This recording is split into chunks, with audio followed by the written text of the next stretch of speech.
সালাম। ওয়ালাইকুম আসসালাম, কে বলছেন? ভাইয়া পিঙ্কি বলছিলাম, ভালো আছেন? আলহামদুলিল্লাহ, অনেক ভালো আছি। পিঙ্কি কোথা থেকে বলতেছেন? আপনার দেশের বাড়ি কোথায় পিঙ্কি? রাজবাড়ি পাংশা। আচ্ছা, কোথায় থাকেন বর্তমানে এখন আপনি? আমি এখন পাংশাতে আছি। ঠিক আছে, তো পিঙ্কির ফ্যামিলিতে কে কে আছে? আমি আর আমার মা। আচ্ছা, তো পিঙ্কি কি করেন এখন আপনি? আমি সেলাই মেশিনের কাজ করি। আচ্ছা, পিঙ্কির বিয়ে শাদী হয়েছে কিনা? না, বিয়ে শাদী হয় নাই।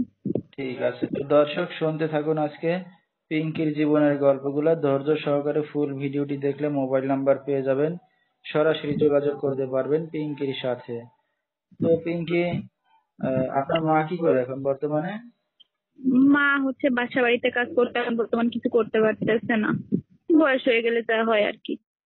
আচ্ছা আচ্ছা, তো এখন আপনি কাজ বাজ করে সংসার চালাচ্ছেন নাকি? জি। ঠিক আছে, তো আপনার বাবা কোথায় পিঙ্কি? আমার বাবা অন্য জায়গায় বিয়ে করছে।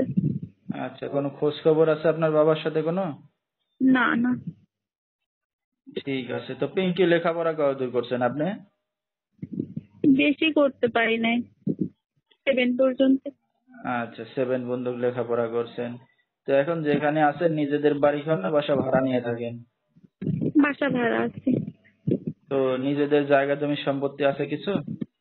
ওই আমার আম্মু পাবে হয়তো নানা বাড়ি কিছু আর কি, মামাদের এখন মামারা আছে, যখন ভাগ্য করবো তখন একটু পাইতে পারে। আচ্ছা, তো আপনার বাবার সয় সম্পত্তি কিছু আপনারা পান নাই? না, বাবার সাথে এটা যোগাযোগ নাই, তাহলে পাবো কিভাবে? ঠিক আছে, তো আপনার তো বিয়ে শাদী হয় নাই, একটা অবিবাহিত মেয়ে আমার সামনে আসছেন, তো কি উদ্দেশ্য করে আসছেন? এটা ভালো মনের মানুষ, যে ভালো রাখবে, ভালোবাসবে, পাশে থাকবে সারা জীবন, তাকে আমি বিয়ে করব। আচ্ছা, তো এখন এই যে বিয়ে শাদী করতে যাচ্ছেন, তো আপনার মা জানে? হ্যাঁ, আমি আমার মার কাছে পরামর্শ নিয়ে আসছি। আচ্ছা, তো আপনার সাথে দর্শক ভাই ভিউয়ার্সরা কিভাবে যোগাযোগ করবে? আমার ভিডিওর স্ক্রিনে নাম্বার দেওয়া থাকে। আচ্ছা, ঠিক আছে, তো এখন এই যে আপনি বিয়ে শাদী করতে যাচ্ছেন, তো আপনার যদি বিয়ে শাদী হয়ে যায় আপনার মাকে কে দেখবে এখন? এখন মেয়েরা তো সারা জীবন বাপের বাড়িতে থাকে না। এখন যে পুরুষ আমার দায়িত্ব নেবে, তো সে যদি ভালো মানুষ হয়, আমার মাকেও একটু দেখবে, তারপর তো নিজের মা হলে দেখতো। আচ্ছা, যেহেতু আপনার বাবা নাই, বড় কোনো হ্যাঁ। ভাই নাই, তো এখন হ্যাঁ। সবকিছু জেনে শুনে এখন ধরেন আপনাকে পাওয়ার জন্য কেউ যদি আপনার মা কেউ একটু দায়িত্ব নেয়, তাহলে হ্যাঁ। হয়তো আপনার জন্য সুবিধা হবে এই আর কি। হ্যাঁ। কারণ যুবতী বয়সে একটা মেয়ে, কোনো মেয়ে চায় না তার সন্তান ঘরে থাকুক। সব বাবা মাই চায় যে তার মেয়ে বড় হইলে অন্যের ঘরে জি। যাবে নাকি। ঠিক, জি। জি। তো এরকম কেউ ওই যে অফার দিছে আপনাকে বিয়ে শাদী করার জন্য বাড়ির পাশ থেকে? এখন যদি মানে সেরকম লোকজন আসেও, তারা হচ্ছে যৌতুক চায়, মানে অনেক তাদের বায়না, অতগুলো বায়না পূরণ করার সামর্থ্য নেই আমার মায়ের।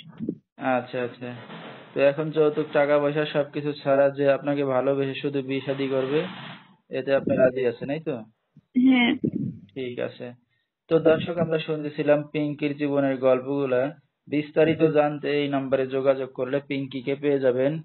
01 3 9 3 3 5426, এই নাম্বারটাই হলো পিঙ্কির। তো পিঙ্কি, রাত বেরাত্রে অনেক দর্শক আপনাকে ফোন দেবে, তো রাতে কি একা ঘুমান না মার সাথেই ঘুমান? একাই ঘুমাই।